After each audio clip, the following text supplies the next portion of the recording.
இவ்வளவு பிரச்சனைகள் இருக்கு, ஏகப்பட்ட பிரச்சனைகள் இருக்கு. இதையெல்லாம் தீர்க்க முயற்சி பண்ணாம அடுத்த கட்சி ஆட்களை இழுக்கிற வேலையை தான் நீங்க எல்லாம் முழு வீச்சில் செஞ்சுட்டு இருக்கீங்க. இந்த அரசின் மீதான நம்பிக்கை வாக்கெடுப்பின் போது நான் குறிப்பிட்டு சொன்னேன், புதுமையான ஆட்சின்னு சொன்னீங்க, கடைசியில புஷ்பா பட ஆட்சியை கொடுத்திருக்கீங்கன்னு குறிப்பிட்டு பேசியிருந்தேன்.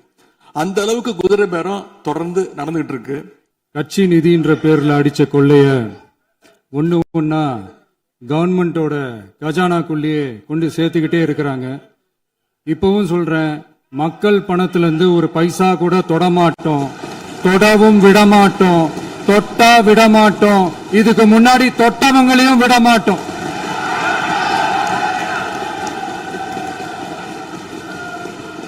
ஒவ்வொரு ஊழலா வெளியில வரும் போலயே ஒவ்வொரு வேஷமா கலைஞ்சிரும் போலயே இங்க இருக்கிற நிறைய பேரு நடுங்கி போய் இதுல நம்ம மேல அவதூறு வேற. இப்ப புதுசா ஒரு வெப்பன் ஒண்ணு கொண்டு வந்திருக்காங்க. அது என்ன தெரியுமா? அவங்க தயவால தான் நம்ம ஆட்சி நடக்குதான். மக்கள் தயவால இந்த ஆட்சி நடந்துகிட்டு இருக்கு. மனசாட்சி உள்ள சக்திகளோட ஆதரவால இந்த ஆட்சி நடந்துகிட்டு இருக்கு. நாங்க தான் அனுப்பி வச்சோம் அப்படின்றாங்களே. அனுப்பி வச்சவங்களுக்கு மினிஸ்ட்ரியில இடம் கொடுத்தா ஏன் கதறீங்க? ஏன் இவ்வளவு கோவம்? ஏன் இவ்வளவு கதறல்ஸ்? இதுல இன்னொரு முக்கியமான விஷயம், மார்க்சிஸ்ட் கம்யூனிஸ்ட் கட்சி நமக்கு ஆதரவு கொடுத்தது சுயேட்சையா எடுத்த முடிவுன்னு சொல்றாங்க. அதே மாதிரி இந்திய கம்யூனிஸ்ட் கட்சி நமக்கு ஆதரவு கொடுத்தது சுயேட்சையா எடுத்த முடிவுன்னு சொல்றாங்க. இதுல எங்க இருந்து நாங்க தான் அனுப்பி வச்சோம்னா புரியலையே. மக்களுக்கு நல்லா புரியும், எல்லாத்தையும் தெளிவா பார்த்துக்கிட்டு இருக்கிறாங்க.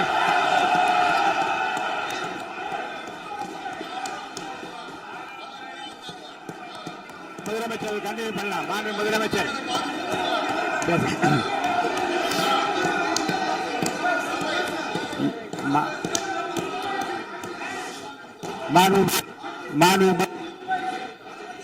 முதலமைச்சர் அவர்களை கண்டினியூ பண்ணலாம். நீ கண்டினியூ பண்ணலாம்.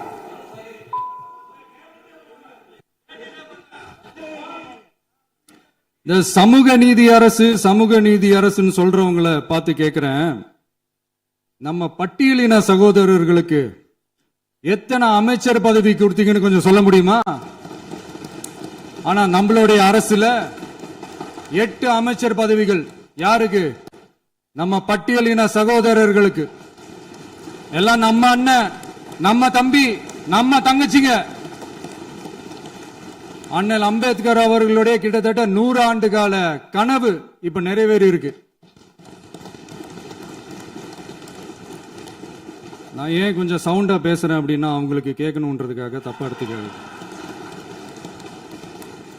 அதே மாதிரி பெண்களோட பாதுகாவலர் நாங்க தான் அப்படின்னு சொல்லிக்கிறவங்களை கேட்கிறேன், எத்தனை பெண்களுக்கு அமைச்சர் பதவியில இடம் கொடுத்தீங்க கொஞ்சம் சொல்ல முடியுமா?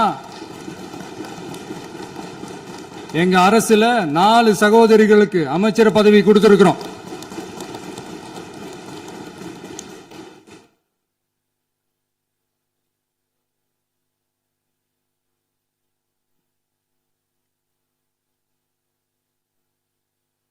அதனால மக்களால் நிராகரிக்கப்பட்டு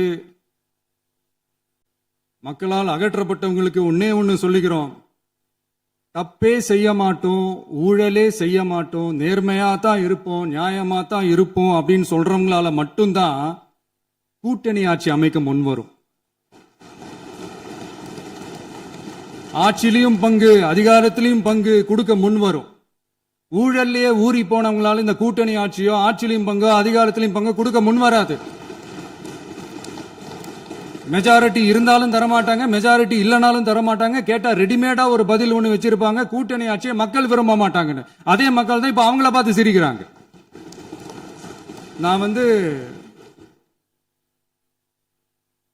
பதவி ஏத்த அன்னைக்கு கொஞ்சம் டைம் அவகாசம் கேட்டேன்.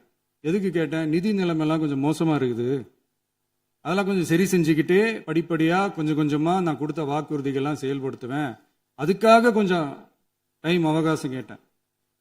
நான் ஏதோ வேற எதுக்காகவோ வேற யாருக்காகவோ ஏதோ அவகாசம் கேட்ட மாதிரி அடுத்து இங்க சபையில இல்லாதவங்களை பத்தி பேச வேண்டாம்னு நினைக்கிறேன்.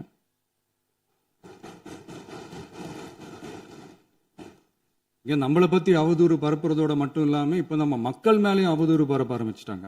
மக்கள் நமக்கு ஓட்டு போட்டது தப்பான், குடும்பம் குடும்பமா நமக்கு ஆதரிச்சது தப்பான். இது இப்ப இல்ல, நான் சொல்றது எம்ஜிஆர் அவர்கள் காலத்திலிருந்தே. அப்பவே அவர் ஜெயிச்சப்போ அதே மக்களை தப்பு தப்பா பேசுறது. மக்கள் என்ன பண்ணிட்டாங்க, எம்ஜிஆர் என்ன பண்ணிட்டாரு, எம்ஜிஆர் என்ன இது பண்ணிட்டாரு. 50 வருஷமா ஒரே டெக்னிக்கா.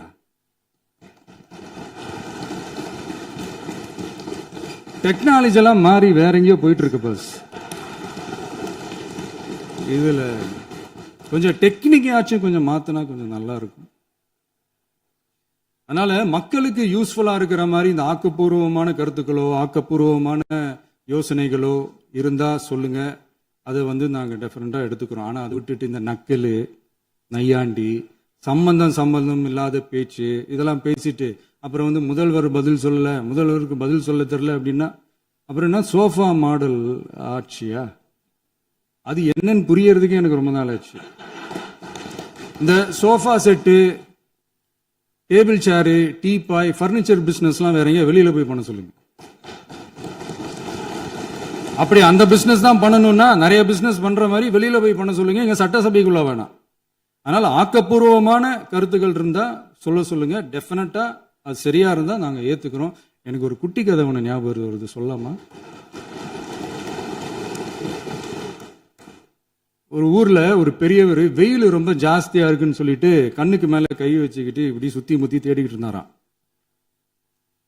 அப்ப கூட இருந்த ஒரு சின்ன பையன் என்ன தேடுறீங்க அப்படின்னு கேட்டானா. அதுக்கு அந்த பெரியவர் சொன்னாரா, அது ஒண்ணு இல்ல தம்பி, உங்க அப்பா இங்கதான் இருப்பாருன்னு சொன்னாங்க, அதான் தேடிக்கிட்டு இருக்கேன். எங்க உங்க அப்பாவையா காணோம்?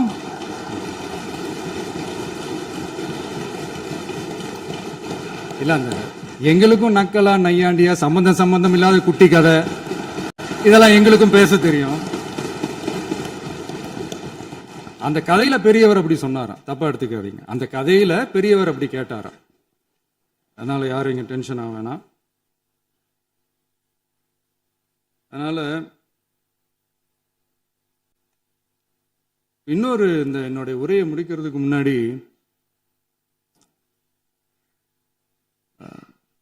போயிட்டாங்க, பேசலாமா? நிறைய உங்க கருத்துக்களை நீங்க முழுமையாக மன நிறைவோடு பேசலாம். டிவியில் பார்ப்போம். சரி, அதான் 5 நிமிஷம் பேசுனதுக்கே கொளத்தூரி இந்த ஆட்டம் அடிச்சு பேசுனா அப்புறம் என்ன பண்றது? கடைசியா நான் இந்த உரையை முடிக்கிறதுக்கு முன்னாடி ஒரு முக்கியமான ஒரு விஷயம் பத்தி சொல்லணும். ஆளுநர் உரை அன்னைக்கு இந்த தமிழ் தாய் வாழ்த்துக்கு அப்புறம் தேசிய கீதம் பாடினது தப்பு, தேசிய கீதம் 2 முறை பாடினது தப்பு, அப்படி ஒரு நிகழ்வு இதுக்கு முன்னாடி இந்த சட்டசபையில நடந்ததே கிடையாது, அந்த மரபையே மாத்திட்டீங்க, இப்படி ஒரு பெரிய ஒரு போர் மாதிரி எதிர்கட்சியை சார்ந்தவங்க எல்லாம் சொன்னாங்க இல்லையா? அந்த மாநில உரிமை போராளிகளை, அந்த மரபு காக்கிற உரிமை போராளிகளை ஒரே ஒரு கேள்விதான் கேட்கணும். 2021 ஆகஸ்ட் 2 ஞாபகம் இருக்கா? Centenary celebration of Tamil Nadu legislature. அந்த ஃபங்க்ஷன்ல நம்ம முன்னாள் முதலமைச்சர் கருணாநிதி அவர்களோட கலைஞர் அவர்களுடைய கலைஞர் அவர்களுடைய புகைப்படத்தை மாண்புமிகு குடியரசுத் தலைவர் திறந்து வைக்கிற ஒரு ஃபங்க்ஷன். அந்த ஃபங்க்ஷன்ல national anthem followed by Tamil Thai Vazhthu அப்படின்னு அறிவிச்சது ஞாபகம் இருக்கா? அதாவது தேசிய கீதத்துக்கு அப்புறமா 2வது முறையா, நோட் திஸ் பாயிண்ட் மாண்புமிகு பேரவைத் தலைவர் அவர்களே, பிளீஸ் நோட் திஸ் பாயிண்ட். தேசிய கீதத்துக்கு அப்புறம் 2வது முறையாக தமிழ் தாய் வாழ்த்து பாடப்படும் அப்படின்னு சொன்னது ஞாபகம் இருக்கா? அதுவும் முத்தமிழ் அறிஞர் அப்படின்னு சொல்ற நம்ம கலைஞர் அவர்களுடைய அந்த புகைப்படம் வெளியிட்டு விழாவில் அவர் இருந்த இதே சபையில தமிழ 2வது இடத்துக்கு தள்ளினது யாருன்னு ஞாபகம் இருக்கா?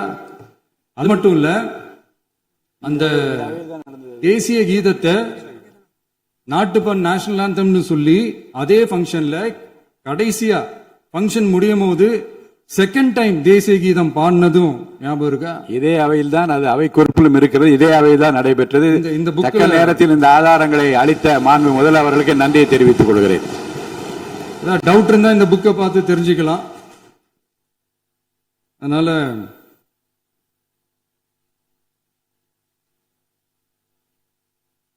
இதெல்லாம் கேட்டா என்ன சொல்லுவாங்கன்னா, அது ஜனாதிபதி கலந்துகிட்ட ஃபங்க்ஷன், அதெல்லாம் அப்படிதான், அதெல்லாம் கண்டுக்க கூடாது அப்படின்னு சொல்லுவாங்க. இதே மாதிரிதான் பேசுறது ஒண்ணு, செய்யறது ஒண்ணு, செய்யறது ஒண்ணு, பேசுறது ஒண்ணு. இதெல்லாம் மக்கள் பார்த்துக்கிட்டு இருக்காங்க. எலெக்ஷனுக்கு முன்னாடி தான் அப்படி செஞ்சுக்கிட்டு இருந்தாங்க. இப்போ எலெக்ஷனுக்கு அப்புறம் அதே தான் செய்யறாங்க. இந்த விஜயையும் சாமானியர்களின் உண்மையான சமூக நீதி அரசையும் அவமானப்படுத்துறதுக்கு தான் அவங்களோட அந்த பொலிட்டிக்கல் சீனியாரிட்டி அது பயன்படுத்துது போல. சரி, செய்யட்டும் செய்யட்டும், நல்லா செய்யட்டும். இப்போ ஆனாலும் நம்மளுடைய மாநில உரிமை, மொழி உரிமை, உத்தம உத்தரர் போல வேஷம் போடுற எதிர்கட்சிக்கு ஒன்றை மட்டும் ஆணித்தரமாக சொல்றோம். உங்களை மாதிரி தமிழ் தமிழ்னு சொல்லிக்கிட்டு, மொழி, பண்பாடு, கலாச்சாரம்னு சொல்லிக்கிட்டு ரெட்டை வேஷம் போடுறவங்க நாங்க கிடையாது. உலகெங்கும் வாழும் என் தமிழ் சொந்தங்களுக்கு நம்முடைய உத்தரவாதம் தமிழ் தான் எங்க உயிர் நாடி அப்படின்றத மறக்க மாட்டோம். இப்பவும் சொல்றோம், மாநில உரிமையில எப்பவும் உறுதியா இருப்போம். அதே சமயத்துல அரசியல் வேற, ஒன்றிய மாநில அரசுகளுக்கு இடையே இருக்கிற நிர்வாக அணுகுமுறை வேற. இதுல நாங்க ரொம்ப தெளிவா இருக்கிறோம். அதனால எங்களுக்கு பாடம் எடுக்கிறதா நினைச்சுக்கிட்டு உங்க வேஷத்தை நீங்களே கொஞ்சம் கொஞ்சமா கலைச்சிக்கிட்டே வர்றீங்க, மறந்துடாதீங்க. அப்புறம் நேத்து